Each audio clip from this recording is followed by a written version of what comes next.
Le decine di multe rifilate sui passeggi di Viale Vittorio Veneto ai ciclisti hanno colto di sorpresa anche sindaco e vice sindaco, che alla polizia locale avevano chiesto di intervenire per educare gli abitué delle due ruote a una pacifica convivenza con i pedoni e non di stangarli a suon di sanzioni. Purtroppo ad un certo punto questa mattina il sindaco ed io abbiamo avuto notizia di sanzioni che venivano elevate dalla polizia locale e non era questa l'intenzione dell'amministrazione, cioè noi abbiamo chiesto di fare un'azione di sensibilizzazione, come del resto si è fatto a suo tempo con i varchi elettronici. Da qui la clamorosa retromarcia.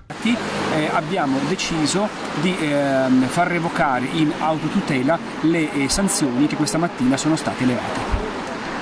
Vice sindaco, tuttavia parlando. Multe annullate quindi per la soddisfazione di chi stamattina, anche tra le file della maggioranza, aveva apertamente criticato il comportamento dei vigili. Resta da capire come risolvere il problema della commistione tra ciclisti e pedoni, visto che la pista ciclabile a ridosso della strada viene snobbata dalla grande maggioranza dei trevigiani. Che la pista ciclabile possa essere percorsa in una direzione, in un senso di marcia, mentre si potrebbe dividere la corsia attuale che insiste sui passeggi, destinandone una ai ciclisti e un'altra ai pedoni.